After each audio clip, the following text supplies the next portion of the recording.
মাথায় আমি বুঝতে পারি যে আমি প্রেগনেন্ট। তো ওকে জানানোর পরে আমাকে হুমকি ধুমকি দিচ্ছিল, ওইগুলোর স্ক্রিনশট আমার কাছে আছে। নামাজ কালাম পড়তে দিত না। তো তারপরে জানি যে আমাকে উল্টা ধর্মান্তরিত করছে এপিটোপিটের মাধ্যমে। এরকম শাখা সিঁদুর পরাইতো, মন্দিরে নিয়ে যেত আমার, আমি যাইতে চাইতাম না। হঠাৎ করে সে আমাকে প্রেমের প্রস্তাব দেয়। তো আমিও রাজি হয়ে যাই, কথা বলতে থাকি। তো তার বন্ধুর মাধ্যমে আমি জানি যে সে হিন্দু। তো সে আমাকে তাদের বাসায় নিয়ে যায়, বলছে যে আমার বাবা মা তোমার সাথে একটু দেখা করবে। তো নিয়ে যাওয়ার পর ওইখানে জোর পূর্বক তার সাথে আমার শারীরিক সম্পর্ক হয়। এর আগে তার সাথে আমার দেখা সাক্ষাৎ হইতো, এখানে ওইখানে ঘুরতে নিয়ে যেত। তো তার সাথে আমার আপত্তিকর অনেক ছবি আমি তুলতে চাইতাম না, জোর করে তুলে এগুলো রেখে দিত তার ফোনে, জিমেল অ্যাকাউন্টে। তো এভাবে কন্টিনিউ রিলেশন চলতে থাকে। তো আমি জানি সে আরও মুসলমান মেয়েদের সাথে এরকম তার সম্পর্ক ছিল। মুসলমান মেয়েদের নামগুলো আমি উল্লেখ করতে চাচ্ছি না, কারণ তাদের প্রত্যেকের সংসার আছে বর্তমানে। তো এগুলো জানার পরে আবার শুনি যে চাঁদপুরে তার একটা মেয়ের সাথে সম্পর্ক ছিল। তো জানার পরে আমি ওইখান থেকে সরে আসতে চাই, কিন্তু সে বিভিন্ন রকমের ছবি ভিডিওর মাধ্যমে আমাকে ইমোশনালভাবে ব্ল্যাকমেল করতে থাকে। যেহেতু আমার কোনো ভাই নাই, আমি আমার বাবা, আমি আমার ফ্যামিলির বড় সন্তান। আমার বাবা অনেক কষ্ট করে আমাদের মাদ্রাসায় পড়াশোনা করাইছে। আমি 8 মাস এইভাবেই ছিলাম। 8 মাস পর সে আবার তার বন্ধুর মাধ্যমে আমাকে আবার বলে, মানে তাকে গ্রহণ করতে, সে মুসলমান হয়ে যাবে। তো আমি চিন্তা করছি যে মেয়ে মানুষের ইজ্জত তো একটা, যদি সে ইসলাম ধর্ম গ্রহণ করে তাহলে তারে নিয়ে আমি সংসার করবো। আমার চিন্তা ভাবনা এরকম ছিল। তো সে আমাকে তাদের বাসায় নিয়ে যায়, বলছে যে আমার বাবা মা তোমার সাথে একটু দেখা করবে। তো নিয়ে যাওয়ার পর ওইখানে জোর পূর্বক তার সাথে আমার শারীরিক সম্পর্ক হয়। 5 দিন ওদের বাসায় আমাকে আটকে রাখে। 5 দিনের মাথায় আমার বাসায় যাওয়ার পরে 2 মাসের মাথায় আমি বুঝতে পারি যে আমি প্রেগনেন্ট। তো ওকে জানানোর পরে আমাকে হুমকি ধুমকি দিচ্ছিল, ওইগুলোর স্ক্রিনশট আমার কাছে আছে।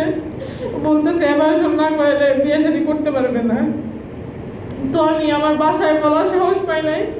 তো এক ফ্রেন্ডের বাসায় চলে যাই। যাওয়ার পর ছেলের বাবারে ফোন দিই। ছেলের বাবারে ফোন দেওয়ার পরে ছেলের বাবা বলছে যে কিছুদিন ধৈর্য ধরো, তারপরে তোমার সাথে ওর বিয়ে মানে পড়াই দেবে, এরকম কিছু একটা। তারপর আমার এইখান থেকে গাজীপুর নিয়ে যায়। নিয়ে যাওয়ার পরে গাজীপুর জয়দেবপুর একজন উকিলের মাধ্যমে এপিটোপিটের, মানে আমার সাথে স্ট্যাম্পের সিগনেচার নেই, আমার বাবা ওখানে উপস্থিত ছিল, আমার বাবার সিগনেচারও নেই ওখানে। নিয়ে যাওয়ার পরে তাদের বাসায় নিয়ে যায়। তো আমি তাকে বারবার বলতেছিলাম যেহেতু আমি পর্দা করি, নামাজ কালাম পড়ি, আমি তো ওই বাসায় থাকতে পারবো না। তো আমার বলতেছিল যে কিছুদিন একটু থাকো, আমার এসএসসি এক্সামের পরে তো আমি আলাদা থাকবো। তো তাদের বাসায় গেছি। যেহেতু হিন্দু বাড়ি ছিল, আমি মানে টিকতে পারতাম না। 2 দিনের মাথায় আমার শরীর আলাদা লাগতো, নামাজ কালাম পড়তে দিত না। তো তারপরে জানি যে আমাকে উল্টা ধর্মান্তরিত করছে এপিটোপিটের মাধ্যমে। এরকম শাখা সিঁদুর পরাইতো, মন্দিরে নিয়ে যেত আমার, আমি যাইতে চাইতাম না। 3 মাস আমার হাতে কোনো ফোন ছিল না, আমার ফোনটাই কেটেছিল ওদের বাসায়। আমার বাবার সাথে আমি 2 দিন মাত্র কথা বলছি ওই বাসায় থাকাকালীন। যখনই ফোনে কথা বলতাম তখনই ওরা সামনে দাঁড়ায় থাকতো, কোনো কিছু বলতে পারতাম না। এরকম নির্যাতন, শারীরিক মানসিকভাবে রাত 3টা-4টা পর্যন্ত মারিত রইতো। পুরো পাড়াটাই ছিল হিন্দু, কেউ আগে আসতো না। পরে ওইখানকার মুসলমান সমাজরা জানাজানি হওয়ার পরে তারা আমার দেখতে আসার পরে বলতেছে যে একটা বিচার বসাবে। তো ওই দিনই 10টার দিকে পুলিশ বাসায় আসার পর আমাকে কোনো কিছু জিজ্ঞাসাবাদ না করে আমাকে থানায় নিয়ে যায়, গোবাল থানা। নিয়ে যাওয়ার পরে আমি পুলিশ অফিসারকে আলাদা রুমে নিয়ে আমি অনেক আকুতি মিনতি করি যে স্যার আমার বাসায় ফোন দেন, আমার এখান থেকে উদ্ধার করেন। উনি আমার কোনো কথায় কোনো গুরুত্ব না দিয়ে আমাকে জয়দেবপুর হাজতে পাঠিয়ে দেয়। তখন আমি 2 মাসের প্রেগনেন্ট ছিলাম। তো সারাদিন আমার ওইখানে রাখার পরে রাত 10টার দিকে ছেড়ে দিছে। ছেড়ে দেওয়ার পরে আমি বাসায় চলে আসছি, ওই ছেলেদের বাসায় গেছি। ওই দিন রাত্র 3টা পর্যন্ত মায়ের দূর এরকম চলতেছে। আমার বলতেছে তুই একাই চলে যা। লাস্টে আমি চলে যেতে আসছি, তখনও যেতে দেয় না। পরের দিন সকালে আমি বেরোয় আসছি। বেরোয় আসার পরে ওইখানকার স্থানীয় মানুষজন ছিল, ওনার নাম ছিল মঞ্জুরুল। উনি আমার ফোন দেওয়ার পরে তাদের বাসায় নিয়ে যাওয়ার পরে বলতেছে যে তারা বিচার করে দেবে। ওনাদের বাসায় আমি 3 দিন অবস্থান করার পরে আমার মার কাছে তারা 1 লাখ টাকার দাবি করে। ওই ভয়েস রেকর্ড আমার কাছে আছে। আমার মা বলছে আমার মেয়েরা শুধু ফেরত দেন।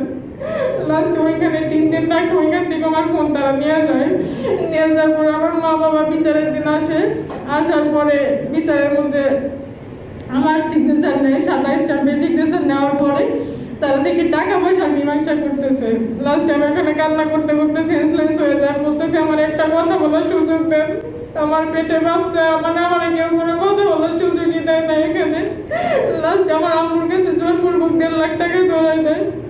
আমার আম্মু আর বাবা ছিল এখানে, আম্মু আমার ধরে নিয়ে আসার পরে আমি বাসায় থাকি। বাসায় থাকার পরে আমার মাদ্রাসার যে প্রিন্সিপাল সে আমার একদিন ডাকার পরে আমার ঘটনা শোনার পরে ঢাকায় আব্দুল্লাহ বিন নুরুল ইসলাম আঙ্কেল উনি আমার নিয়ে গাজীপুর মেট্রোপলিটনে যাওয়ার পরে থানায় নিয়ে আসার পরে